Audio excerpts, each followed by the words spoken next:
Pode começar, Rafael? Bom dia. Gente, bom dia a todos e a todas. Muito obrigado por terem vindo. Obrigado ao pessoal também que está assistindo lá. Meu nome é Fernando Nogueira, eu sou coordenador de Inovação em Serviços Públicos da Secretaria Municipal de Inovação e Tecnologia. E hoje é muito alegria, a gente está fazendo a 6ª edição do Diálogo Smith, que é, enfim, esse evento que a gente faz para criar realmente esse diálogo entre as práticas da Secretaria e também, enfim, do mercado, da sociedade, de outras áreas de governo. E eu estou muito contente hoje da gente estar com esse tema de inovação aberta corporativa, como é que essa prática, essa ideia pode inspirar as práticas do setor público. E para isso a gente trouxe, então, 2 convidados muito especiais, o Rodrigo Segurado e a Ana Guerrini, que vão falar com a gente daqui a pouquinho. O secretário Daniel Arenberg, infelizmente, pediu desculpa, não pode estar aqui, acabou preso na prefeitura, numa reunião com os prefeitos regionais, mas, enfim, ele agradece também a todo mundo e aos dois pela presença, tá? E, como sempre, agradecer o pessoal do Mobilab também, que recebe a gente tão bem aqui nesse espaço muito legal, também o próprio espaço em si, muito inspirador, tá bom?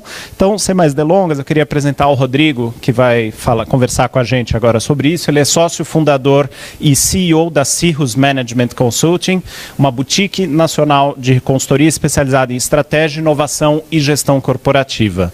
Ele foi executivo de empresas internacionais de consultoria como Arthur Andersen, Solving International, palestrante convidado da Empresa e Centro de Inovação e Empreendedorismo do Easy Business School São Paulo, associado ao IESE Business School, University of Navarra da Espanha, e professor do MBA executivo em gestão de negócio e economia criativa da ESPM para a gestão do ecossistema da inovação. Tá bom? Então, obrigado, Rodrigo. Obrigado pelo convite. Bom dia a todos. Eu gostaria só de reforçar que a minha experiência é no setor privado.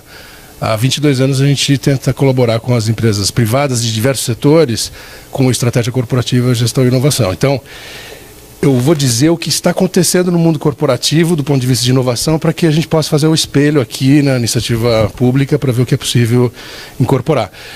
Eu cheguei a apresentar isso? Então, aqui estão os principais segmentos de atuação e experiências que a gente teve. E bastante com transporte aeroportuário, metroferroviário, rodoviário. A gente teve contato também com algumas entidades de classe e algumas empresas do governo, como os Correios, por exemplo. Enfim.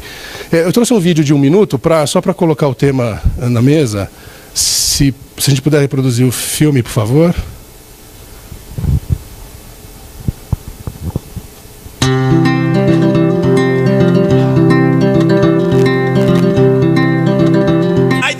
In free trade, but I believe more in smart trade. We're going to make great deals with other countries. We're going to bring jobs back.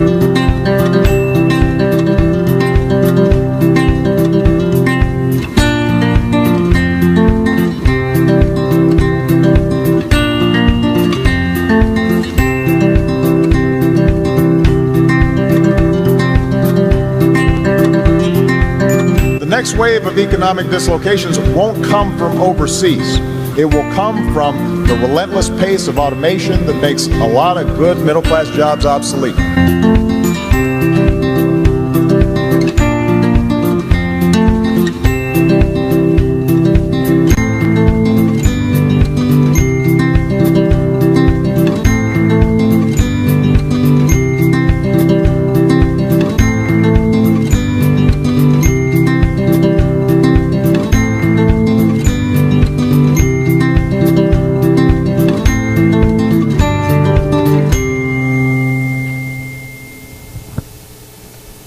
Bom, a conclusão que a gente chegou, depois de estudar um pouco esse tema, é de que 2 virtudes nos restarão, a criatividade e o relacionamento, principalmente.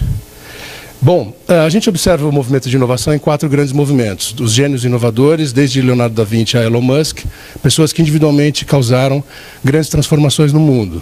O segundo movimento, de centros de pesquisa e desenvolvimento das grandes empresas, com muita gente pensando só nisso.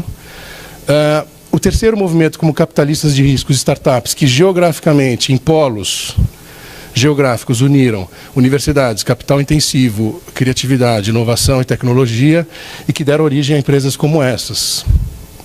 E esse movimento se proliferou no mundo todo e ele ocorre simultaneamente, gerando a nova economia, com startups, programas de aceleração e capital de risco investido em novos negócios. Então, é um fenômeno global. A startup, como a gente sabe, é uma empresa, organização temporária, desenhada para pesquisar um replicável e escalável novo modelo de negócio, é a melhor definição que a gente entende do Steve Blank de Stanford, e grandes empresas nasceram desse modelo de startups. A startup, ela nasce e ela se transforma numa empresa. As pessoas ainda dizem, a gente ouve muito dizer que as empresas ainda são startups. Não, a startup se transforma numa empresa. Algumas startups que hoje valem bilhões de dólares, existem há muito pouco tempo, outras que não existiam há 5 anos atrás. E elas têm tipologia, né? As baratas, coelho, dragão e unicórnio, eu não vou entrar no detalhe, mas existem tipologias de startups. Só para dizer que a unicórnio é de valor de mercado acima de $1 bi, não necessariamente retornando o capital investido. E essa quantidade de startups acima de $1 bi no mundo de 2011 a 2016, ou seja, uma quantidade muito grande de startups com alta capacidade de escala e transformação da economia. Essas startups, se transformaram em grandes empresas, continuam seu modelo de negócio e investimentos em novas startups como forma de redesenhar o seu modelo de negócio e de se transformar. Esse é o portfólio dessas 4 grandes empresas do ponto de vista de inovação, são as 4 maiores. O Google decidiu ter um contato 360 graus com empresas e pessoas, digital, é o portfólio do Google. Então, a gente está na economia da data economy, né? A transformação, a extração e aproveitamento dos dados. Essa é a nova era econômica que a gente está vivendo. Então, a corporação estabelecida privada, ela está sendo incomodada por ágeis e novas. E a gente observa ao longo do tempo exemplos que a gente já está acostumado a observar de empresas estabelecidas que foram transformadas por novas disruptivas. Schumpeter observou esse fenômeno ao longo do tempo e a onda de inovação e de transformação ocorre cada vez mais em menos tempo, de intervalos de 60 anos para intervalos de 30 anos. O tempo médio das empresas privadas passou de 60 na década de 60 para 15 anos em média, ou 10 anos de vida. Ou elas são cindidas, fundidas, ou elas são fechadas. Então não dá para pensar em planejamento estratégico uma empresa privada hoje se não for para o curto prazo. 1 ano, 2 anos. Ou seja, ela precisa se transformar. Metade das empresas, das 500 maiores do mundo, desapareceram do mapa de 2000 a 2016, em função do digital. Metade das 500 maiores empresas do mundo desapareceram do mapa de 2000 a 2016, em função do digital. O que ocorre? A empresa tem tecnologia, a tecnologia se aproxima do negócio, até que a gente tenha o TI bimodal, né, a existência de 2 plataformas tecnológicas simultâneas, competindo com os negócios que estão surgindo hoje, que são digitalmente nativos. Mas o que é o digital, no final das contas? É tudo aquilo que está na ponta do nosso dedo, que se transforma em alguma coisa. Na nossa compreensão, o digital é uma coisa nova, a inovação, orientada por uma necessidade mercadológica não atendida, suportada por tecnologia. Isso é digital. E nas empresas, essas funções e posições estão sendo estruturadas dessa forma. As empresas que estão avançadas em inovação têm o executivo de digital e o executivo de inovação. Nas empresas que estão iniciando, digital e inovação estão na mesma pasta. Então a grande corporação passou a namorar as startups como forma dela se reinventar, para mudar essa tendência. Só que ela não tem tempo, porque a transformação está ocorrendo muito rapidamente. Um exemplo de 2 gigantes do comércio, do varejo, por exemplo, Walmart e Amazon. O Walmart é 482 bi de dólar de faturamento por ano, a Amazon é 107 bi por ano. Ou seja, o Walmart é 4 vezes o tamanho da Amazon. Mas a Amazon é 100% digital e e-commerce. E o Walmart é 3% e-commerce. Então ela compra a Jet, que é uma startup de e-commerce, para tentar reverter. Mas o valor de mercado das 2 empresas, das ações das 2 empresas, é absolutamente oposto. E aí a Amazon investe em varejo físico e depois ela compra a Whole Foods, que seria um supermercado premium de produtos de qualidade. E o fenômeno que a gente observou aqui, para dar esse exemplo no Brasil, foi de uma empresa que fez o que um grande banco não conseguiu fazer internamente. E agora esse banco compra aquela iniciativa para ele não perder esse movimento do mercado. Então, o que a gente acredita, e aqui vem a minha mensagem sobre como que o poder público poderia se aproveitar da inovação aberta.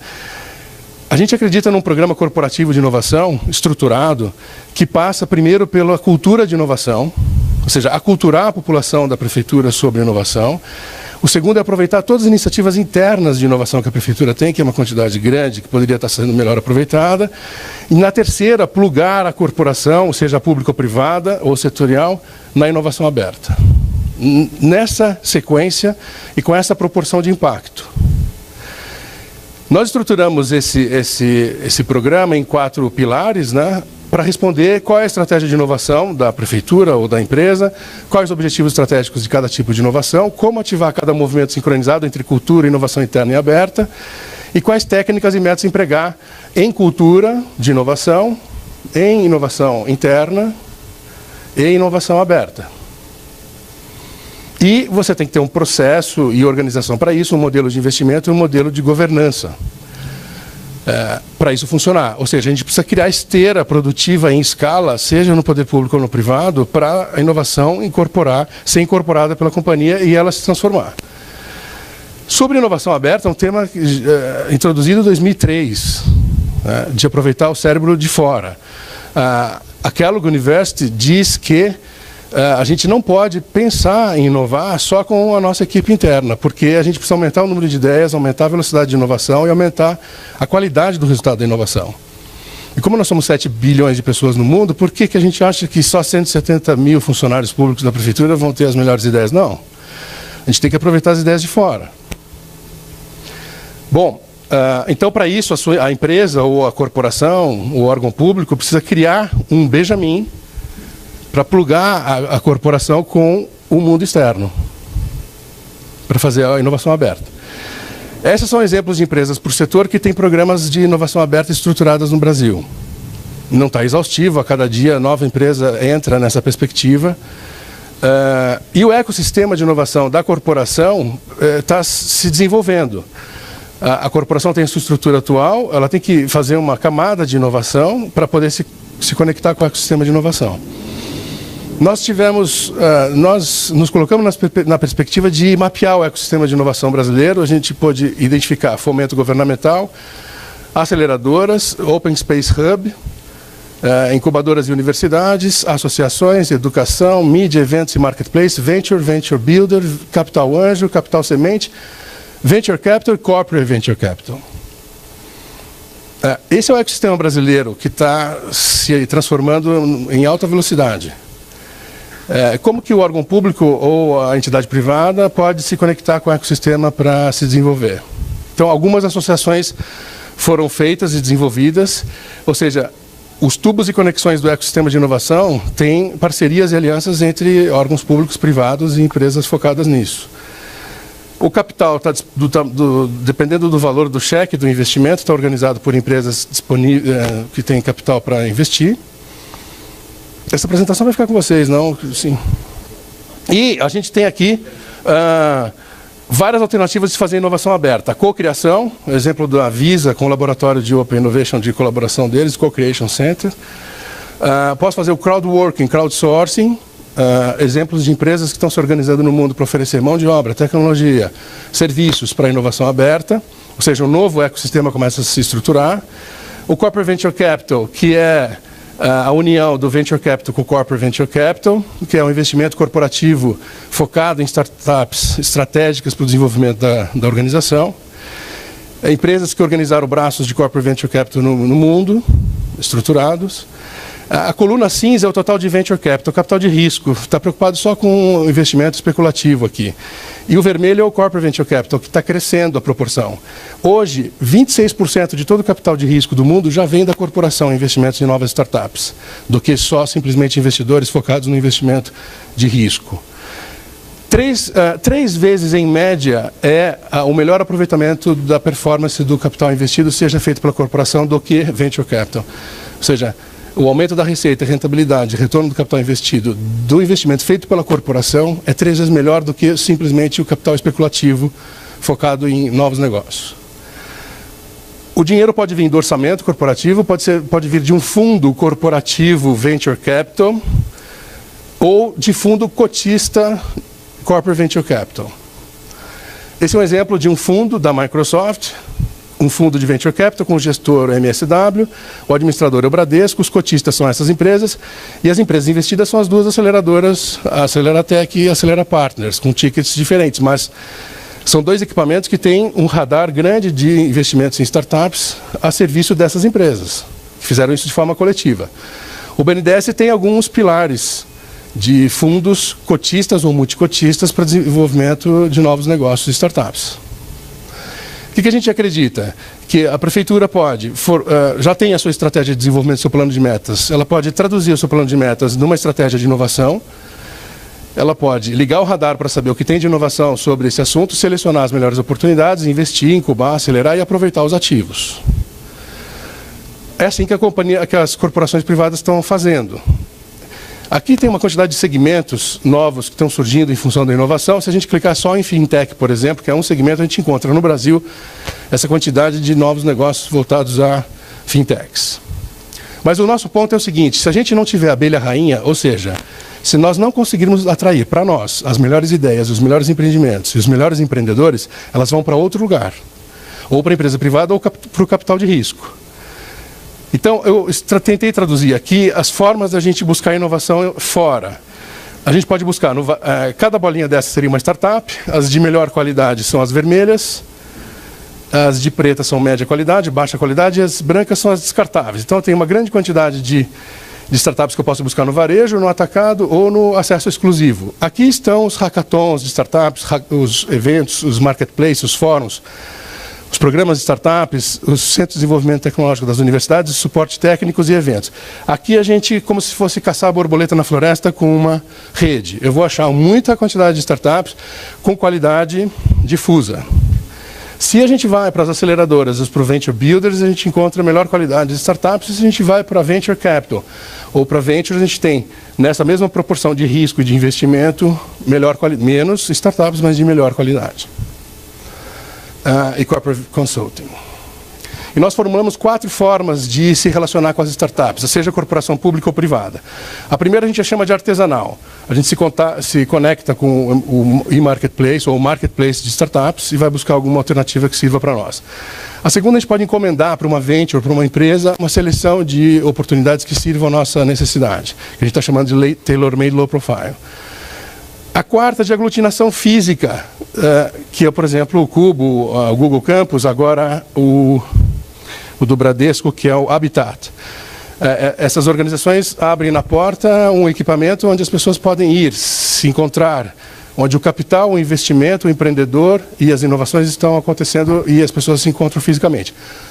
Posso buscar por ondas, eu vou abrir inscrições de startups por ondas e posso trazer ideias. Ou a cadeia, desenvolver em cadeia a inovação. O líder da cadeia de um setor dispara, por exemplo, o setor público, a prefeitura pode disparar em cadeia para diversos segmentos a sua necessidade e ela se organiza através de ofertas às soluções que a prefeitura precise. Ou em rede. Google e Apple, por exemplo, são exemplos de inovação em rede. E tem uma iniciativa de rede aqui interessante da prefeitura com as prefeituras. Então a gente está chamando aqui de interação básica, intermediária e avançada. E a relação de complexidade e efetividade dos modelos. Então o modelo 6 é o mais complexo, mas o mais efetivo. Exemplos, cada ponto desse é uma startup investida, por exemplo, na indústria farmacêutica.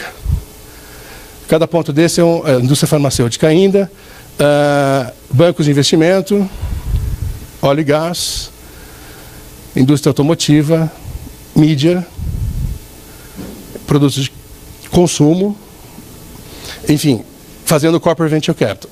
A inovação em rede significa você conectar o ecossistema empresarial corporativo da sua organização com o ecossistema de inovação ao seu redor, que é o que você está citando. A prefeitura se conectando com todas as iniciativas de inovação das cidades da região metropolitana. Isso é inovação em rede. Você se conecta com todas as inovações que estão ocorrendo no seu ecossistema empresarial ou corporativo e se aproveita disso. Esse é o exemplo da inovação em rede da Apple. São 2.096 patentes, 1.891 inventores, se dedicando a 5.800 temas focados em inovação. E inovação em cadeia ocorre principalmente na manufatura, onde o líder da cadeia produtiva pede a sua necessidade e a cadeia produtiva oferece. Para concluir, eu não sei quanto tempo eu tenho, eu acho que eu coloquei o último chart dos 70, vocês nem perceberam, né?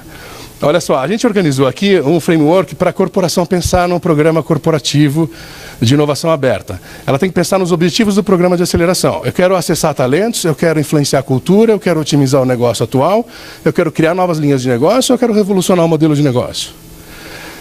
Em modelos de financiamento, eu vou no orçamento corporativo, eu vou num fundo proprietário, eu vou num fundo multicotista.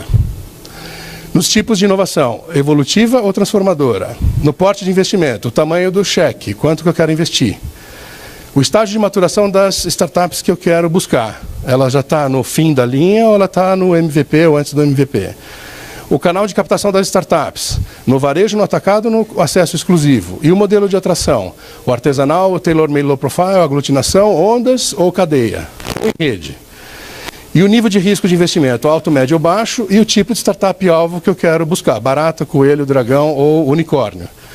Na hora que a gente define e liga os pontos, a gente tem a estratégia de inovação aberta da corporação privada ou pública, e assim você consegue avançar. E a nossa mensagem de que a inovação para a empresa privada, que a gente tem dito, é inovar de forma colaborativa, a partir de um ecossistema empresarial aberto, voltado às soluções dos problemas sociais, econômicos e coletivos, e não só os empresariais. Muito obrigado. Obrigado. Muito obrigado, Rodrigo. Realmente uma aula, hein? 70 slides em 20 minutos, mas realmente com muito conteúdo. E claro que depois quem quiser ver em detalhes, slides, todas as questões, etc. Não só a gente vai ter o tempo aqui para algumas perguntas, mas também vai poder depois compartilhar os slides com o pessoal. Obrigado, então, por essa primeira palestra. E agora a gente vai ter, na sequência, agora uma experiência muito mais a fundo, digamos assim, né, a partir da experiência da Ana Guerrini, que já trabalhou aqui na Prefeitura, mas está atualmente na 99.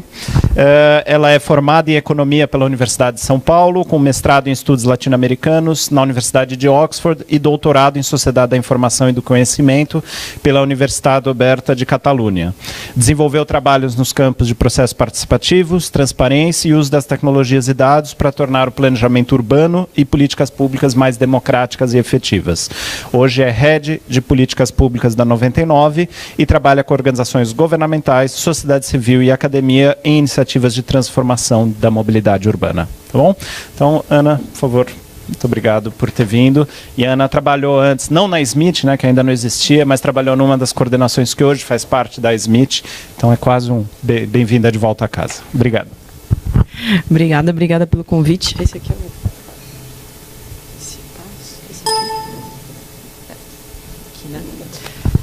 o... Bom dia a todos e todas. Eu queria agradecer o convite. Eu acho que eu só tenho 10 slides, mas eu vou um pouquinho mais devagar.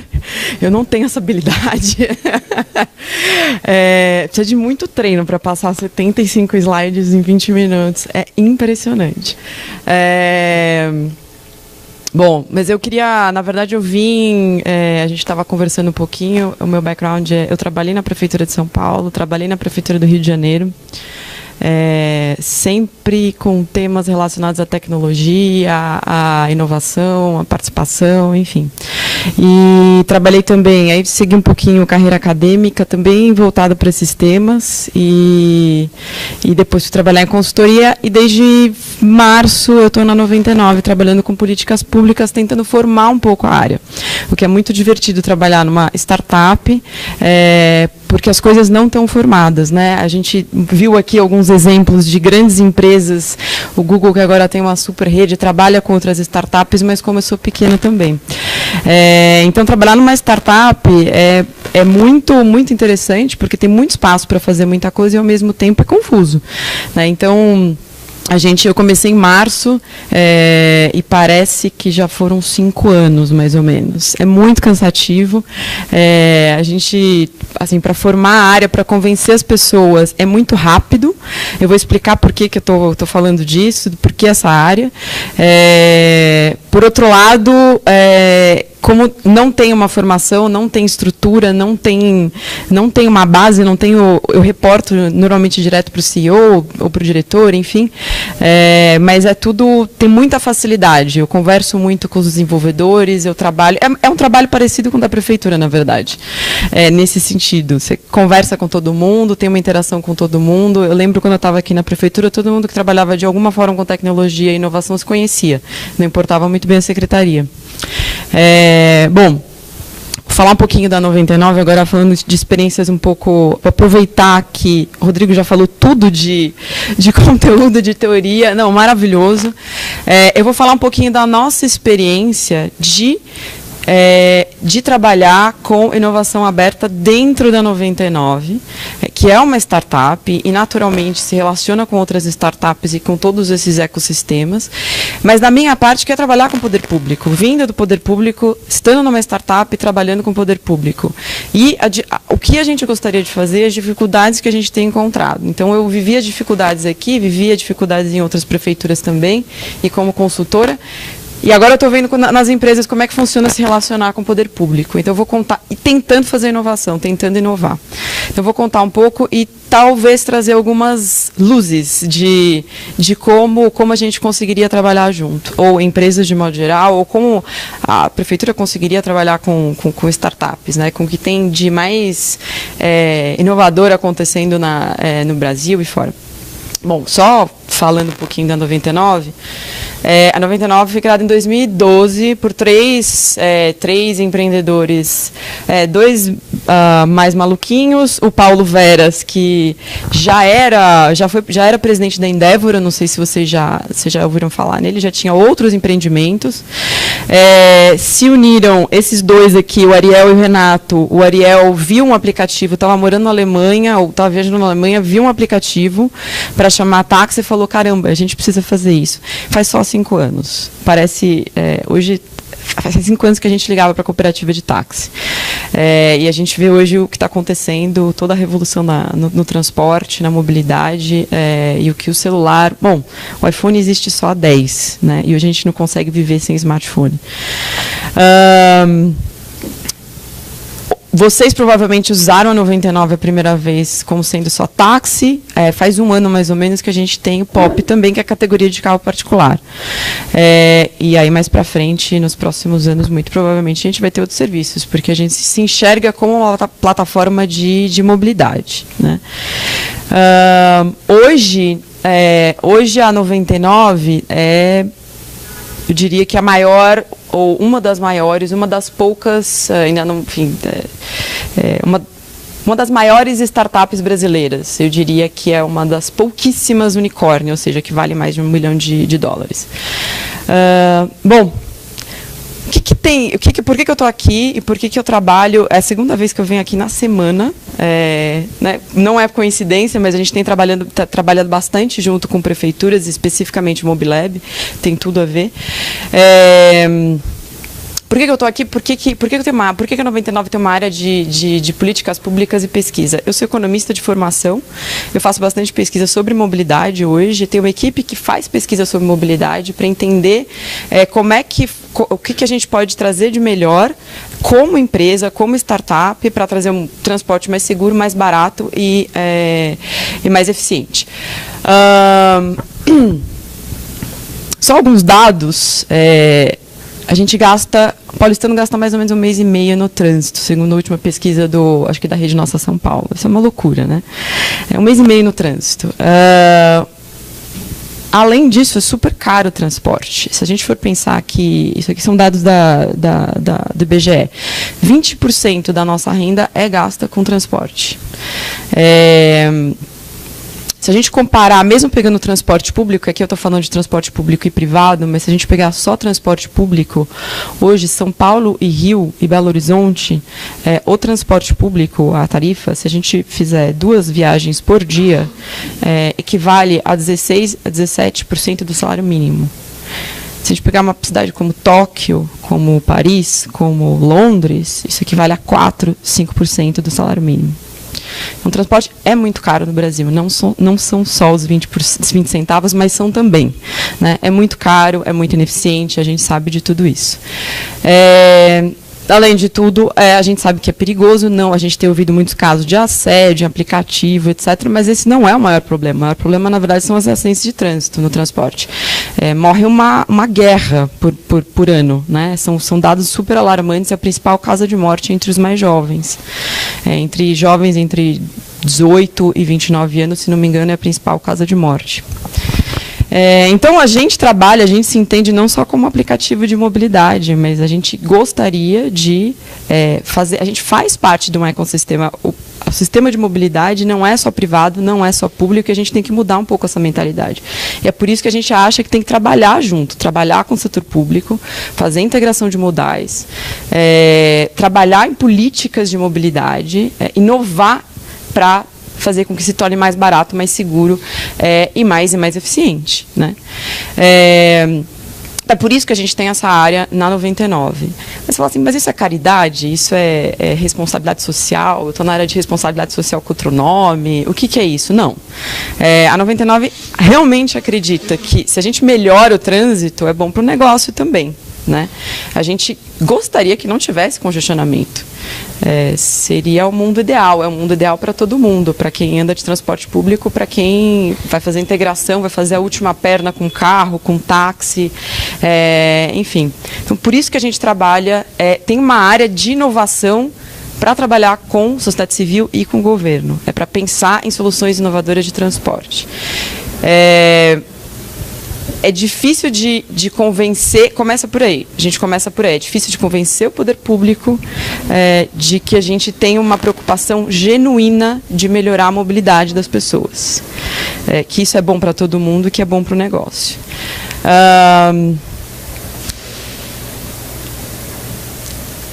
O próprio negócio que a gente tem, e isso é a primeira explicação que a gente dá para as pessoas e tenta convencer as pessoas, é que o próprio negócio tira carro da rua. Se a gente for pensar que todos os carros que a gente usa, quem tem carro próprio aqui? Quem vende carro para o trabalho? Aqui no centro menos, né? Aqui no centro menos. Mas quando eu falo isso em outros lugares, assim, metade das pessoas que estão me ouvindo tem carro próprio e vieram de carro próprio, provavelmente sozinhos no carro. 25% da área construída de São Paulo é dedicada a estacionamentos. Isso é uma loucura, né? Essas áreas deveriam ser para jardim, para lazer, para as pessoas andarem, para muitas outras coisas que não estacionamento. Além disso, a gente fez uma pesquisa pesquisa da origem e destino do metrô, a gente usou os microdados dessa pesquisa e viu que mais de 40% dessas viagens de carro tem menos de 2,5 km. Então, além das pessoas ocuparem espaço na rua, elas usam o carro realmente para ir na padaria, né? A maior parte dessas viagens são muito curtas. Mesmo para ir para o trabalho, a viagem média de São Paulo é de 5 km, da região metropolitana de São Paulo. 5 km. É muito, muito pouco. Essas viagens poderiam ser feitas, sim, por transporte público, as mais curtas por bicicleta, a pé, mas por que não por carro compartilhado ou por veículos compartilhados, né? Que por demanda, não necessariamente ônibus das mesmas, porque os ônibus, metrôs, eles chegam até determinado ponto. Por que não fazer essas últimas pernas e primeiras pernas com outros tipos de transporte? Por demanda, por exemplo, ou bicicleta, ou a pé e assim por diante. Muita gente deixa de usar o transporte público pela falta de comodidade, porque não consegue chegar no metrô, porque, enfim, mora a uma distância maior do metrô ou do ponto de ônibus. Então, começa por aí, né? Eu acho que a gente tem uma função de passar essa mensagem para as pessoas deixarem de ter carro próprio, não comprarem mais carro. E é claro que é complicado você passar essa mensagem quando você tem todo o incentivo de compra, ou teve uma política de incentivo de compra de carro, né? E tem muita gente que depende dessa indústria para viver, né? Mas isso, vocês devem estar vendo notícias de carros autônomos, e estou falando de automação. Isso vai chegar no Brasil, talvez não tão cedo, mas vai chegar no Brasil. Então a gente tem que começar a pensar no transporte como serviço. e não como propriedade. A gente vai pagar por solução de transporte.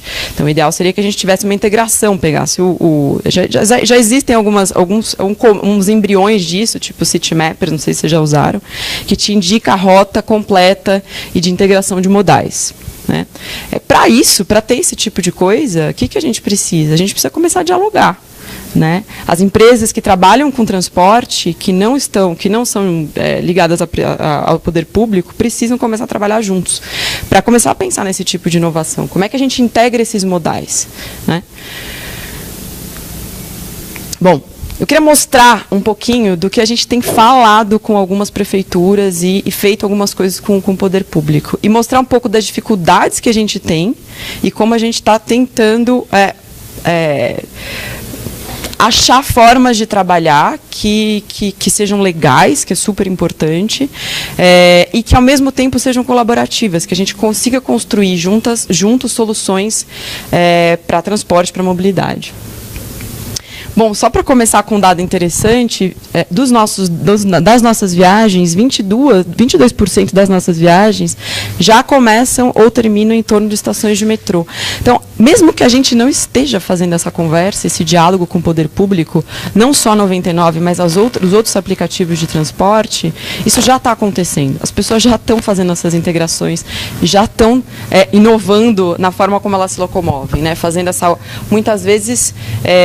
eu moro perto do metrô da Vila Madalena, é super comum ter aquela fila gigante de carros, as pessoas deixam outras pessoas, sua família, seus filhos, companheiros, companheiras, para ir no metrô e dali seguir para o trabalho. Isso já era super comum. O que a gente está vendo é que isso está acontecendo já em outras estações de metrô, que não a Vila Madalena, que as pessoas têm um poder aquisitivo mais alto. Né? As pessoas já estão usando o carro compartilhado para chegar no transporte público e para sair do transporte público. Então, o que a gente já está fazendo? Isso daqui é uma parceria que a gente fez, eu vou explicar esses dois mapinhas aqui. É uma parceria com o metrô do Rio, e aí foi uma parceria que o metrô do Rio emitiu um cartão. Existe já ainda esse cartão, é uma campanha que vai durar até o ano que vem. É um cartão que tem 5 viagens de metrô e 5 descontos a 99, para 5 descontos de R$4 em corridas a 99. Não é uma integração perfeita, mas já é um início de integração de modais, aquele embrião para se integrar modal. Não tem nada de muito tecnológico aqui. Na verdade, você vira o cartãozinho, coloca aquele número no aplicativo da 99 e aquilo te dá um desconto, enfim, no limite até de 5 corridas. Né? Essa daqui é a estação Jardim Oceânico, é a última estação da Barra. Né? É uma das estações mais recentes do Rio de Janeiro. E já dá para ver que as pessoas já fazem isso. Né? As pessoas já saem no metrô ou chegam no metrô nessa direção. Elas vão menos para onde já tem estação. Elas já estão fazendo essa última perna. Por que o metrô procurou a gente? Nem foi a gente que procurou o metrô. Porque o metrô está perdendo passageiro. Está perdendo passageiro por causa da crise econômica, enfim. Ou as pessoas que estão preocupadas com violência, não querem ir de metrô, moram aqui mais longe e não tem como chegar no metrô. Então, eles procuraram a gente para fazer essa parceria, para tentar trazer passageiro para o metrô. E a gente acha isso ótimo. Na verdade, a gente quer integrar, a gente quer trabalhar com o poder público. Onde é que a gente esbarra? Em outros casos, a gente esbarra para fazer esse tipo de parceria para outros casos. A Via 4 do metrô também nos procurou. A linha amarela do metrô, essa aqui é a estação Butantã. Muita gente sai da estação Butantã e, como não está completa a linha amarela, né, também faz esse mesmo caminho. Então, vem para esse canto aqui. Ou vai para a USP.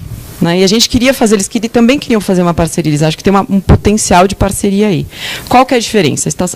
O metrô do Rio é uma empresa privada, então eles conseguem emitir o próprio cartão. Então a relação é muito mais fácil. A gente não esbarra em 8666 e outras questões. Como é que a gente conseguiria trabalhar junto? Né? E é isso que a gente está estudando com a Via 4 e outros. Como é que a gente consegue fazer uma campanha, como é que a gente consegue integrar modais. É difícil? É difícil. quando eu chegasse na solução para isso, eu volto para contar para vocês. Eu acho, sim, que tem que ter um chamamento, tem que ter algum tipo de licitação. Licitação é complicado, mas algum tipo de legislação que permita fazer pilotos, que é o que falta no setor público. Eu sentia muita falta de fazer isso. No caso do metrô do Rio, vai durar 4 meses, então não é uma ação permanente. Então, a gente começar a pensar em pilotos, fazer pilotos com empresas, eu acho que pode ser um bom caminho. Depois eu vou dar um exemplo de São José logo em seguida. Ficou bem clarinho aqui, né? Bom, isso aqui é só para eu vou mostrar aqui para vocês o que a gente pode fazer, não fazendo integração de modais, mas olhando para os nossos dados. Os dados da 99, a gente tem já a localização dos carros, né? Então, a gente está começando a fazer o quê? Análise de trânsito. E isso é muito útil para as prefeituras, né? A CET, vocês podem me corrigir aqui, até pouco tempo atrás só usava binóculo para medir o trânsito. Hoje, se eu não me engano, tem alguns carros que têm GPS e conseguem medir. Mas, de modo geral, a CT, que é uma das... Enfim, a gente está falando da cidade de São Paulo, os lugares mais avançados, tem dificuldade para medir o trânsito. Eu acho que só consegue monitorar uma parte das vias, bem pequena. A gente tem dados constantes de muitas cidades, né, de tudo que está acontecendo nas cidades. Então, a gente criou um ranking, não está publicado ainda, mas um ranking de atraso de viagem, não diria de congestionamento, mas de quanto tempo demora, no horário de pico, viagens em relação ao que seria um ideal, né? Não digo a via totalmente livre, mas do que seria um ideal. Por que a gente fez isso? A gente acha que pode ajudar as prefeituras com isso. Isso aqui é só um exemplo, está bem clarinho aqui, né? Não saiu muito bom. Mas a gente consegue ver, isso aqui é o ranking das cidades, então, no horário de pico, em Recife, uma viagem normal demora 86% mais tempo do que uma viagem num free flow, que a gente chama, e assim por diante. Eu fiquei surpresa que esse Recife e Porto Alegre estão na frente de Rio de Janeiro e São Paulo, mas, de fato, eu vou com frequência para Porto Alegre e tem um trânsito pesado. Mas a gente também começou a dividir a cidade em grids, e agora a gente está trabalhando no nível de rua, olhando as ruas também, né? Olhando só num grid, é o tempo que demora. Isso aqui é tanto manhã e tarde, né? O tempo que demora para sair dessas regiões para ir para qualquer outro lugar. Então, por exemplo, essas regiões mais escuras aqui podem demorar de 67 a 336% a mais de tempo do que no horário normal, né? Então, a gente está começando a olhar para esses dados. Aí eu chego nas prefeituras e falam assim, olha, eu gostaria de dar esses dados para vocês, não posso aceitar. Não posso. Por que não pode? Por que a 99 e não outra empresa? Essa é a questão. Olhando do ponto de vista público, ainda que não tenha um valor especificado, não tenha uma venda e uma compra de produto, eu não estou vendendo isso daqui. A gente acha que pode trabalhar junto de fato. Mas ainda que não tenha uma venda, não tenha um valor monetário, as prefeituras deveriam fazer um chamamento para fazer um termo de cooperação, para outras empresas poderem participar também, se desejassem, e por que não? E é isso que eu queria mostrar para vocês. A gente está começando a falar com algumas prefeituras. A Prefeitura de Porto Alegre não saiu ainda, mas eles vão fazer um termo de cooperação para empresas que queiram mostrar dados ou dashboards. Como é que está meu tempo? Eu estou super... Tá bom. Está acabando. Que queiram mostrar dados ou construir dashboards relacionados a trânsito. Então, a gente, o Waze, o nosso principal competidor, se quiser colaborar com o governo. Enfim, outras empresas que mexem com trânsito, né? Que mexem com mobilidade. Por que não? Então, eles criaram um termo de cooperação. Para quê? Por que eles precisam disso? Porto Alegre é uma das poucas capitais que tem um centro de controle de semáforos. Acho que São Paulo não tem isso, né? Acho que é bastante manual. Se eu me lembro bem. Porto Alegre tem uma salinha que você senta e sabe tudo o que está acontecendo com os semáforos, mas eles não têm dados de trânsito. Acho que menos de 1/3 da frota de ônibus de Porto Alegre tem GPS. E esse é o máximo de dados que eles têm. Então, para eles é super importante ter dado de trânsito, eles precisam saber o que acontece no trânsito e o que está, enfim, a dinâmica do trânsito e como está mudando o trânsito ao longo do dia, ou mesmo padrões que mudam ao longo do ano por algum motivo, para poder fazer a revisão de tempos semafóricos, por exemplo. Né? Ou para mudar vias, ou para mudar rotas de ônibus. Então, essa é uma solução que eles encontraram. Eles vão publicar um termo de cooperação para que outras empresas que queiram participar com o fornecimento de dados. E a gente, obviamente, vai participar. Isso daqui é outra possibilidade. A gente foi para São José dos Campos, era outra lei que eu queria falar para vocês. Eu tentei trazer coisas práticas com que eu estou convivendo, e era um pouco que a gente está falando da parte de legislação, que é super complicada. A gente esteve em São José dos Campos, que por natureza tem a inovação, né? Tem o ITA, tem, enfim, Embraer, está tudo ali. Então, eles sempre buscam formas de trazer inovação para o poder público. Acho que em julho desse ano, eles publicaram uma lei de inovação que eu achei super interessante. A gente ainda não se credenciou, vai se credenciar essa semana, não sei se vocês conhecem. Eles ficaram super empolgados com o que a gente mostrou para eles. Isso daqui, por exemplo, eu já vou mostrar como é que a gente... como é que eu vou chegar na lei aí. Também mostrei esse mapa. Isso aqui é dispersão de corrida, identificação de padrões. A gente pode fazer análise preditiva. Tem lugares que a gente sabe onde tem trânsito. A gente sabe. Mas tem lugares que começa a surgir um trânsito e a gente não sabe por quê. Ou lugares que deixa de ter trânsito, por algum motivo. E com os nossos dados a gente consegue fazer análise preditiva. E a gente começou a mostrar esses dados para eles. Isso daqui, por exemplo, é de madrugada. Como é que as pessoas se movimentam de madrugada, são hotspots. E eles estão super interessados em ter esses dados para fazer planejamento de evento à noite. Como é que eu planejo o trânsito quando tem eventos? Mas é a mesma situação. Bom, como é que a gente fornece esses dados para a Prefeitura de São José dos Campos? Lá eles têm uma lei de inovação. Essa lei de inovação é basicamente o seguinte: alguns de vocês que trabalham com tecnologia, ou outras empresas, quando você faz uma licitação, né, André, você precisa de atestados, das empresas precisam fornecer atestados técnicos. E isso vira... O que acontece quando você pede atestados técnicos das empresas? Somente participam das licitações aquelas que já trabalharam com grandes projetos em prefeituras e, no caso da Prefeitura de São Paulo, dificilmente um atestado poderá ser de uma empresa menor, porque tem que ter trabalhado numa empresa de porte como São Paulo, Rio de Janeiro, enfim. Então, o que acontece? Somente as empresas maiores, já consolidadas, conseguem participar de licitações e fornecer produtos para as prefeituras, principalmente as grandes. Isso vocês já devem saber. São José quer inovar, então ele quer trabalhar, a prefeitura quer trabalhar com startups, quer trabalhar com o que tem de novo, quer trabalhar com 99, por exemplo.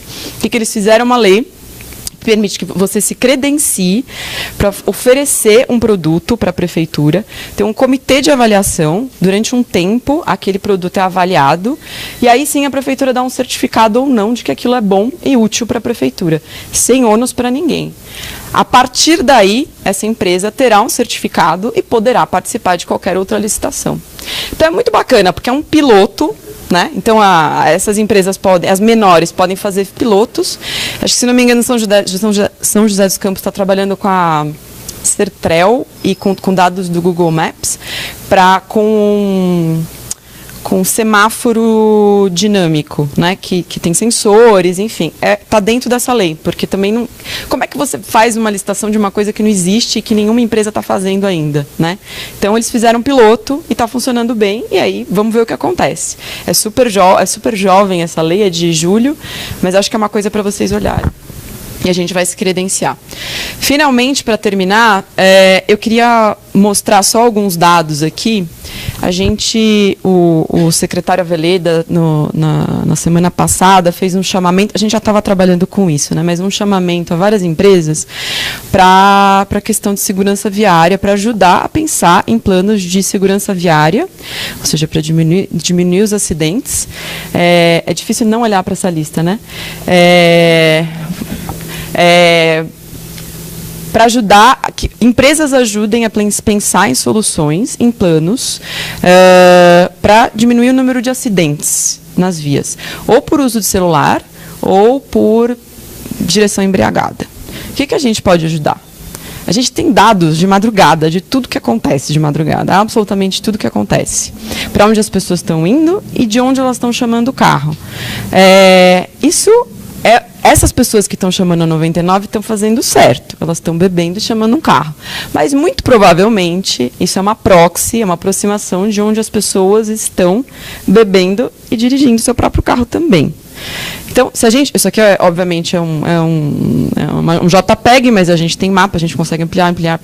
Você sabe exatamente quais são os bares, quais são os locais onde as pessoas estão chamando mais, e muitas vezes esses locais mudam.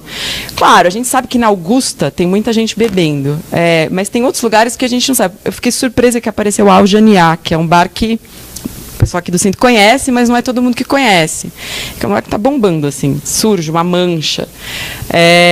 E outras, enfim, isso aqui é uma possibilidade, né? A gente consegue, então a gente já está construindo um dashboard, não só para São Paulo.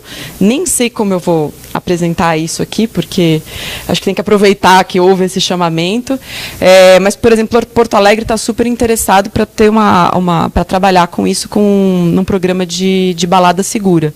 A gente começou a construir isso conversando com a Prefeitura de Porto Alegre. E aí que está a colaboração. Se a gente não conversa, e óbvio, eu estava nas prefeituras também, a gente se sente acuado em conversar com empresas, né? A gente tem medo, porque tudo tem que estar muito bem amarrado, tem legislação para isso. Mas sem conversar também, a gente não consegue chegar em soluções assim. Esses são dados que estão lá e nunca ninguém usou.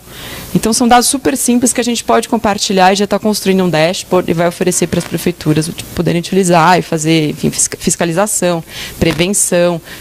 Para a gente também é bom, a gente pode fazer promoções aqui, né, em bares, enfim.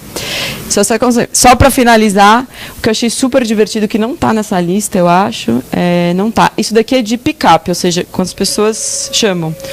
De desembarque, ou seja, as pessoas estão chegando na madrugada, entre as 2 e 5 da manhã, top 3 lugares Feirinha da Madrugada, Bar do Estadão e Love Story, a casa de todas as casas. Eu achava que, enfim, da última vez que acho que eu fui no Love Story faz uns 20 anos, mas já fui. E super bacana, porque eu fiz a mesma coisa para o Rio de Janeiro, e lá de Doropóf também o Bar Cervantes, que também serve sanduíche de pernil, assim como o Bar do Estadão. E é isso que nos une. Bom, gente, obrigada, já falei demais, mas eu só queria trazer algumas questões mais práticas do dia a dia, de legislação, de como é que a gente consegue lidar com isso. O que eu tiver mais de exemplo, como a minha área é super recente, mas o que eu tiver mais de exemplo de como a gente conseguiu começar a trabalhar com o poder público em coisas inovadoras, eu trago para vocês, tá bom? Obrigada.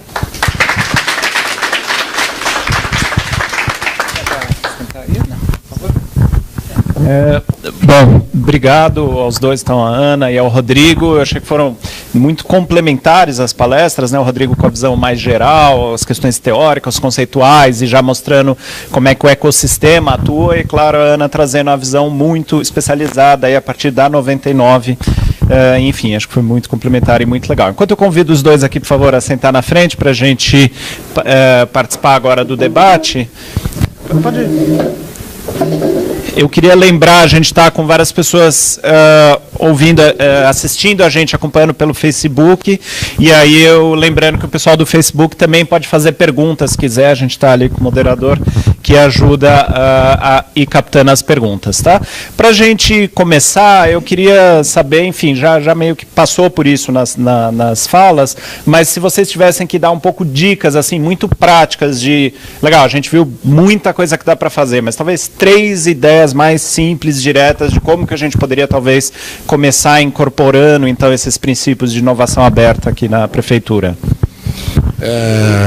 Eu defendo a tese dos 3 pilares da cultura de inovação, ou seja, todas as áreas da prefeitura deveriam ser aculturadas sobre esse tema. O segundo ponto é estruturar a inovação interna, tudo que tem de projetos de inovação interna, dar luz e foco para isso, ou seja, pavimentar essa estrada para que a burocracia tenha a oportunidade de ter uma pista lateral para criar o novo e não o atual modelo, porque não é fazendo do jeito que a gente sempre faz que a gente vai criar o novo, é fazendo diferente. Esse espaço, por exemplo, é uma prova disso. E aí se conectar com a inovação aberta, nessa sequência. Eu faria isso. Eu instalaria um programa corporativo de inovação da Prefeitura de São Paulo, plugado no plano de metas. Bom, acho que o principal, eu acho que espaços como esse, como o Mobilab, como o Lab da Prodan, enfim, ou como o que está acontecendo na Secretaria de Educação, eu não sei se tem um nome específico, parte digital, isso. Para mim é o que tem de mais inovador. Eu acho que esses espaços que não são só físicos deveriam ser super fortalecidos. E eu acho que tem muita gente, eu estava conversando um pouquinho antes de começar, tem muita coisa inovadora na prefeitura de modo geral. São 170 mil pessoas, tem muita coisa acontecendo, vocês sabem disso. Acho que tem uma parte de vocês aqui, vocês são gestores, né? Vocês sabem disso. Eu acho que tem que dar visibilidade para isso, né? E começar a trazer escala para essas iniciativas. Eu acho que tem muita coisa acontecendo. As experiências que eu tive em prefeituras, em governos e com as pessoas que eu falo e tenho falado ultimamente, é muita gente querendo inovar, muita gente. Acho que tem uma visão triste do que é um servidor público, de que não quer trabalhar, não está preocupado com melhorar, com inovar, com melhorar a vida das pessoas. Eu vejo totalmente o contrário. De modo geral, é o contrário, é a minha experiência. Eu só acho que falta estímulo, falta espaço, não só físico, mas ter, de fato, mais visibilidade. A outra coisa que eu acho que eu não tinha essa visão quando eu estava nas prefeituras é ter mais diálogo, principalmente com startup, principalmente com, não só aqui, não só no Mobilab, não só de mobilidade. Tem que ter mais diálogo com gente jovem que talvez não tenha tanta experiência, mas tem ideias, né? E eu acho que falta um pouco essa interação. Mas eu acho que isso está acontecendo um pouquinho, né? Obrigado, gente. Quem tiver perguntas, só levantar a mão. A Natália vai passar ali com o... Por favor.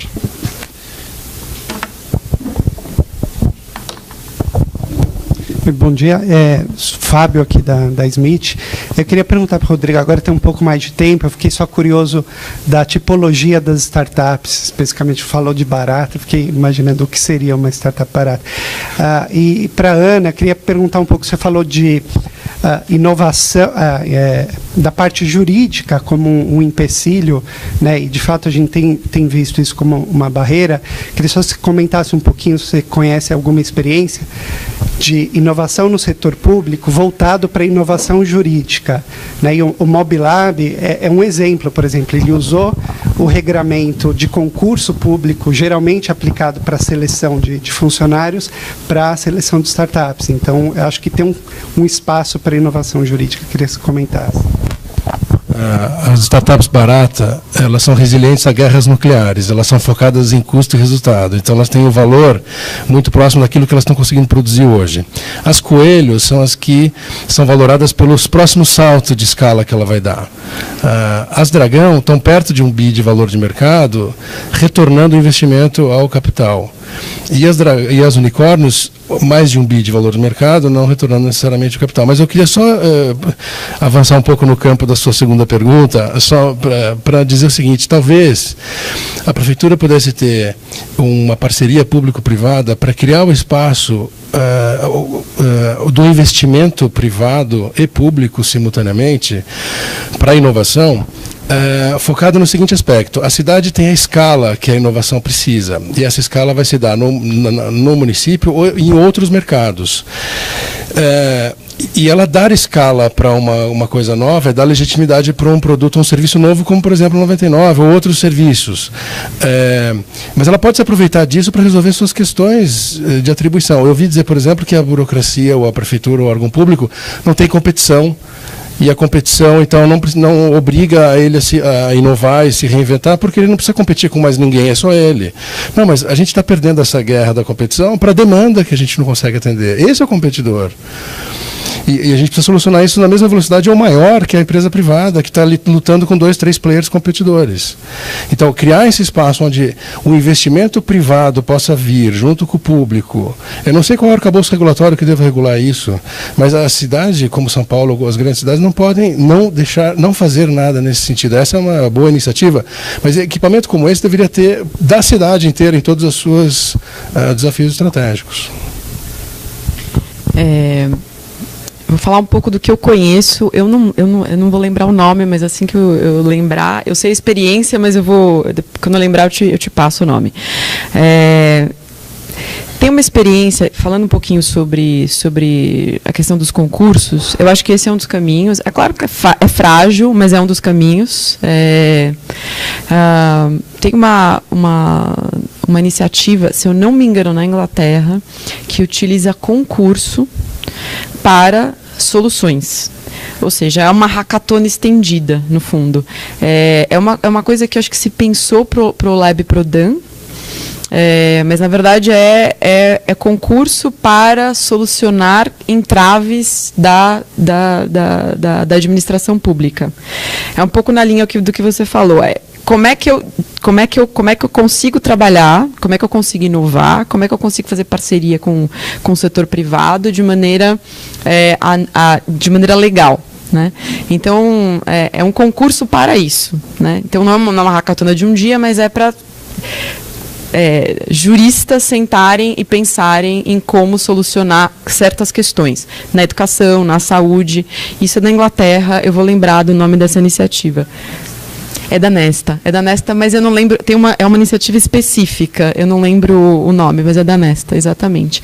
Na Inglaterra também, que eu acho que é o lugar onde vocês podem encontrar soluções mais inovadoras, também tem uma organização, que é um arranjo que é meio público, meio privado, mas eu acho que é um pouco parecido com o Mobilab, mas vale para tudo, que é o Tech City, né? Que tem um pouco essa vocação, não só voltado para a mobilidade, mas para tudo que tem de inovação na cidade. E aí se construiu, se não me engano, acho que fica em Shoreditch, que é o lugar onde está o Google Campus, é o lugar onde se construiu uma vida de tecnologia em torno disso, em torno da Tech City. Que é mais ou menos o papel que o Mobilab exerce aqui, mas para todas as empresas, tudo que está se pensando de inovação. Enfim, se eu lembrar de outras coisas, mas concurso talvez fosse acho que é um dos caminhos. Eu acabei de ter uma ideia aqui agora, queima-roupa. Se a gente fizesse pegar um pedacinho da cidade qualquer e joga ali tudo que tem de possível num piloto, puxa, você teria uma vitrine real, eu não sei se isso já foi feito ou não, eu acabei de pensar isso. A gente gostou, uma vez a gente estava num outro evento promovido também aqui em conjunto com a B3, né? E aí a gente gostou muito de uma expressão que um dos advogados usou do feriado normativo, né? Se desse para promover, olha, aqui só para experiência, só para esse piloto, pega essas leis aqui, deixa elas saírem de férias, a gente testa aqui tudo, depois volta, a gente vê os resultados, mas vamos ver como, ainda não conseguimos saber exatamente como viabilizar esse feriado, né? A gente tem mais perguntas, mais questões? Pois não. Bom dia, eu sou o Wilson, também lá de Smith. Parabéns pelas duas apresentações, pelo evento. Eu sempre visualizei essa barreira que existe entre o público e o privado e sempre achei isso muito nocivo e sempre fiquei imaginando, tipo, como mudar o arcabouço jurídico para isso, o que é que está faltando para fazer isso realmente sair do papel, né? Porque todo mundo fala, isso é legal, precisa ser assim, mas às vezes a gente não consegue enxergar uma luz no fim do túnel. O governo federal, alguns anos atrás, ele fez alguns programas junto ao FINEP de fomento, que chamava subvenção econômica. E aí, entrando um pouco nas apresentações, por exemplo, a 99 seria uma daquelas pecinhas dentro daquela pirâmide que se mostrou. E a 99 oferece dados, que é uma parte do negócio dela. Seria possível, ter além da forma de concurso, ter vocês enxergam que seria possível, vocês conhecem algum lugar do mundo que o poder público ele fomentou com subvenção econômica e depois ele virou sócio daquela iniciativa? A China, basicamente. Eu não conheço, eu não tenho tanta experiência assim. Eu realmente estive na China recentemente, mas é complicado falar, assim, é um modelo de sociedade totalmente diferente, né? Mas é uma coisa interessante que é como independente do que a gente acha da China, nós ocidentais, quando você está lá é outra coisa, e tem uma coisa muito importante que é o Estado, a academia e o setor privado, sim, tem um imbricamento aí, mas eles têm uma visão de nação, tem uma coisa muito interessante e de desenvolvimento. Eu acho que isso falta, independente das parcerias, do que se torna sócio ou não, mas aí eu estou olhando, né, como é que a gente deveria encarar as coisas. Mas, de fato, na China as coisas se desenvolvem, é realmente impressionante, porque tem uma visão de que tem que se atingir, tem que se desenvolver, enfim. Mas eu não conheço situações mais específicas do nosso mundo. Eu me lembrei daquele naming rights. O naming rights era o direito do uso da marca que foi empregado nos estádios de futebol. Arena, Allianz. A iniciativa privada enxergou essa forma de gerar receita para os clubes. E algumas iniciativas, eu não sei se está exatamente onde nos Estados Unidos, eles fizeram naming rights de bairros, onde a iniciativa privada poderia resolver o problema da urbanização, da limpeza, etc., usando a marca dela, parques públicos, enfim. Essa união pode gerar receita para a prefeitura. Além de resolver o problema, ela pode gerar uma receita extraordinária. Mas é só colocar o legislativo junto para pensar no arcabouço regulatório. A inovação tem que ser feita aí. A gente estava implantando o metrô da Bahia pela CCR lá em Salvador, e quando o traçado do metrô foi apresentado para a cidade, as linhas de ônibus mudaram de lugar porque elas não queriam abastecer, elas iam perder receita. Então até aqui eles se entenderam, mas enfim, eu acho que essa união entre o poder público e o privado. Nós fizemos um projeto do setor de transporte de passageiros sobre trilhos com os 15 operadores de metrô e transportes, metrô e trens metropolitanos do Brasil. 15, metade público, metade privado. Na hora do almoço a gente deu uma lição de casa para eles assim: público, fale a melhor virtude do privado faça o mesmo do público. Saiu a carta do planejamento estratégico do setor. O que o público pode fazer, o que o privado pode fazer, e combina, não tem ninguém conflitando ali. Cada um tem uma atribuição específica. Acho que colocar as pessoas para conversar, abrir um espaço para que esse entendimento ocorra, vai surgir a inovação regulatória necessária.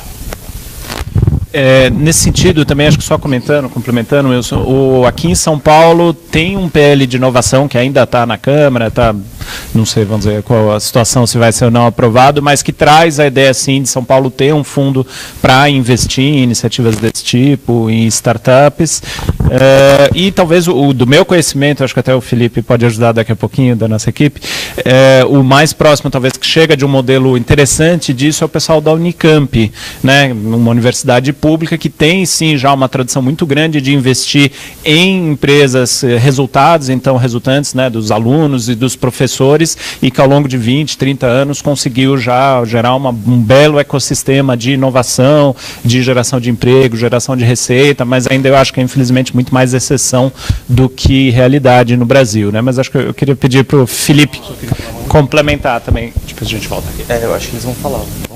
Não, pode falar. Oi. Então, eu acho que nesse aspecto existem alguns programas que, de certa forma, vamos dizer, o governo ele entra como um articulador de risco dentro dos empreendimentos. Então, como exemplo, tem o Criatec 1, 2 e 3, que é um fundo do BNDES, do qual tem vários cotistas de outros fundos, mas o BNDES através desse fundo, ele corre o risco em cima de empreendimentos, especialmente riscos de risco tecnológico. Dentro do governo do estado também tem o próprio SP Ventures, que é uma parte do SP Desenvolve São Paulo, que justamente também aporta recursos, não é bem subvenção, né? Porque subvenção implica que, em teoria, você está dando dinheiro sem uma contrapartida de risco, mas seria um aporte de recursos em fases que geralmente alguns, vamos dizer, venture capitals não aportam, então eles entram em tipos específicos de empreendimentos, especialmente de risco tecnológico. Então existe uma série de linhas potenciais, e nas universidades também, cada vez mais tem surgido e está correndo aí, se eu não me engano, no Senado, uma mudança para facilitar que institutos de pesquisa se tornem cotistas em empresas. Mas isso ainda existe um certo marco regulatório, mas é meio ainda uma zona cinzenta aí, mas agora tende-se a caminhar para esse lado, onde você vai poder constituir alguma coisa. Em Minas Gerais tem a Fundepar também, que é justamente um fundo do qual a UFMG tem uma certa ligação, então tem algumas questões aí que existem. Legal. Obrigado. Só complementar o seguinte, tem uma questão humana de comportamento na iniciativa privada e na pública que é igual. As pessoas não querem mudança. E a mudança que pode disruptar a sua situação, o seu emprego, a sua área, você vai afastar. Então, na empresa privada, se o movimento não é cultural e de intraempreendedorismo para depois fazer o aberto, ocorre a mesma coisa no público. Você não vai querer inovação porque ela vai mudar a sua realidade. Então, ou você é partícipe da construção do novo, ou você vai ser barreira para o novo entrar. Então, nas empresas privadas, quem são os que agem contra a inovação? O RH, o financeiro e o jurídico. Então, a gente oferece soluções que resolvem os problemas deles primeiro, para eles entenderem o benefício para poder jogar para a empresa. Então, a gente tem que tratar essa questão do comportamento humano nos dois ambientes, público e privado. Então, por isso que a cultura, o intraempreendedorismo primeiro, depois a inovação aberta. Legal. Ana, você queria comentar? Perdão. Não, só queria. Eu lembrei de um exemplo e alguns aí olhando um pouco de. Tentando escapar um pouco da questão regulatória, eu acho que a gente tem feito um esforço, essa gestão também tem feito um esforço de se aproximar do setor privado. Mas eu vejo coisas bastante interessantes acontecendo em outros estados e outras cidades que talvez sejam mais estruturadas. Eu trabalhei como consultora no governo de Goiás, para o governo de Goiás, eu não participei desse plano, mas eles já estão fazendo isso, que é um plano de desenvolvimento integrado de longo prazo para o estado de Goiás. Isso envolve governo, empresários e sociedade civil. E eles se reúnem, e tem uma consultoria que faz isso e está conduzindo esse processo. E é uma visão de longo prazo, uma visão de 20 anos que envolve indicadores e metas para os setores e trabalharem individualmente e conjuntamente para os mesmos objetivos. Eu acho esse modelo bastante interessante também. Bom, acho que a gente tem tempo para mais umas 2 perguntas, pois não? Eu tenho uma pergunta. É Felipe, meu nome é Felipe, né? Sou da Smith e eu queria agradecer pela apresentação de ambos. E no caso é uma sobre, assim, mais um exercício de pensar em relação a novas plataformas tecnológicas, né?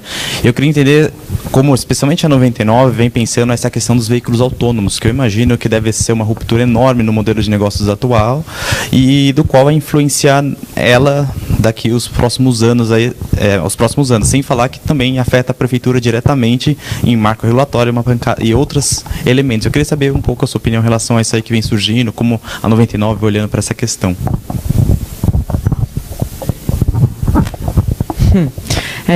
Acho que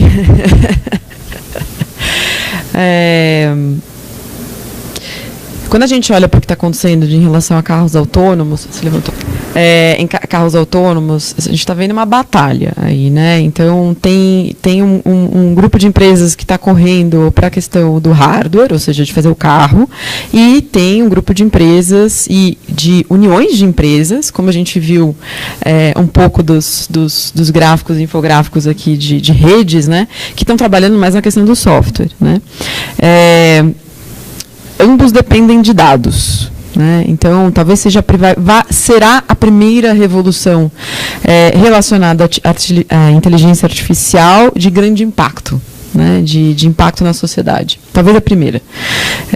Claro, tem muita coisa acontecendo já, mas assim, de grande impacto na sociedade, talvez seja a primeira. Na 99 a gente tem uma aposta, cada um fala um número de anos, de quando isso vai chegar no Brasil. Quando eu entrei, enfim, meu chefe falava assim, 10 anos. Agora ele não tem certeza, são 5, são 7, se são 15. A gente sabe que vai chegar, a gente tem certeza que vai chegar, isso é inevitável, eu acho que esse é o futuro talvez mais presente. Faz todo sentido para a mobilidade, a gente vai ter que repensar coisas muito sérias, regulatórias, e é por isso que a gente já está discutindo o transporte como um serviço, não como propriedade de carro. Essa é a questão, essa é a base de tudo. A ideia toda é que você tenha carros, não estou falando só carros, 4 pessoas, veículos autônomos que estejam aí super otimizados, com base em dados, e rotas com base em dados ao longo do dia, ao longo do mês, enfim, com as preferências das pessoas, e que seja muito fácil você pegar você não vai ter que se preocupar mais com transporte. Vai ser, como um dos fundadores, o Renato, fala assim, o nosso objetivo, não só como 99, mas como indústria, né, é que o transporte se torne transparente. Você não tenha mais que pensar. Quando você falei com alguém na China, ninguém te pergunta como. Foi por Skype, foi por telefone, foi por WhatsApp. No WhatsApp não. WeChat, foi... ninguém te pergunta mais. Talvez a China... Essa pergunta. Mas assim, é transparente falar com as pessoas, né? A informação e a comunicação já se tornaram transparentes. E a mesma coisa vai acontecer com o transporte. Então, a gente vai ter que repensar questões muito sérias sobre quem é dono do transporte e da mobilidade. Não vai mais ter dono, né? O transporte vai ser como um serviço e a gente vai ter que interagir. Público, privado, é um problema e uma solução de todos. Quando vai chegar é a pergunta do milhão, do bilhão, do trilhão, mas tem muita coisa ainda pela frente. Só complementar, a Rolls-Royce produz turbinas de avião. Ela aluga a turbina de avião para os aviões. Então a gente está voando, aquela turbina está sendo monitorada pela Rolls-Royce, ela está alugada para aquele avião, para aquela companhia aérea. E ele monitora quando que ela tem que ir para revisão. Então ela já está vendendo serviço de locação de turbina. Então, a indústria automotiva no mundo todo está comprando ações das empresas de mobilidade, do Uber, enfim. E os shopping centers, a terceira linha de receita do shopping center é estacionamento. Então as áreas de embarque e desembarque estão crescendo, o estacionamento diminuindo. E se você comprar um escritório, um apartamento nos Estados Unidos, ele vai te dar ele não vai te entregar garagem, ele vai te dar dentro do contrato X anos de utilização do Uber para você não ter garagem. Ou seja, o serviço está assumindo o papel Então, a cápsula física, que seria o carro para transportar as pessoas, seja lá no trem, no drone, no metrô, ela vai ser um ativo que vai ser interessante para alguma indústria, mas o volume vai cair muito disso e isso vai se transformar em serviço. Gente, temos alguma última pergunta? Quem mais gostaria de aproveitar?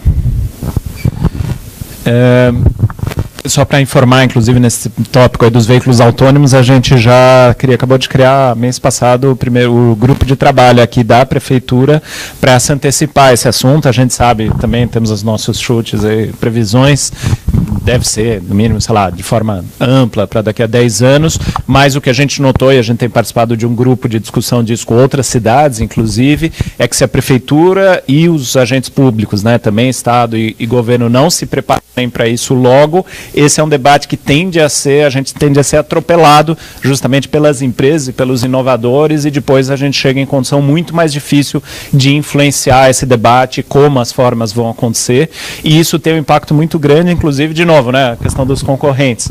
Uma das principais previsões é que deve dificultar muito o financiamento do transporte público. Se a maioria das pessoas começa a usar muito mais transporte como serviço, quem está pagando pelas nossas soluções coletivas de transporte, né? Metrô, trem, ônibus, e daí, enfim, muda a equação geral das receitas da Prefeitura também, né? Um pequeno detalhe, mas talvez nem tão pequeno nesse ambiente aqui, né? Deve cair receita de multa, né? tende a ser importante nas prefeituras, receita de multa, enfim. Então, só vendo aí um pouquinho como que a gente se prepara para esse futuro também, tá? Eu queria deixar, então, talvez, de vocês darem um último recado final, alguma mensagem, e agradecer realmente muito novamente de vocês terem vindo aqui.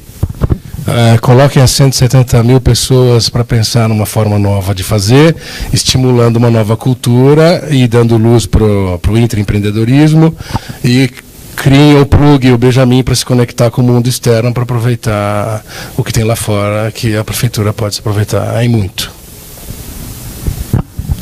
Bom, eu acho que primeiro eu queria agradecer muito o convite. Como eu disse, eu venho muito para o MobLab, mas é sempre bom falar com públicos diferentes. Eu acho que tem uma preocupação, se vocês têm uma preocupação, eu tinha também, muito grande com a parte regulatória. Eu acho que não desistam, assim, não desistam, sério mesmo. Tem formas, não precisa acabar com esperar para acabar com a 8666. Tem formas de fazer, enfim, de inovar. Tem outras experiências acontecendo e eu acho que a gente tem que pesquisar outras formas em outras cidades, criar grupos de trabalho para pesquisar, e é super importante isso. Então não desistam, por favor. E assim, se quiserem conversar sobre inovação, mobilidade, eu venho para cá com frequência, estou super disponível, quem que eu puder ajudar, obrigada.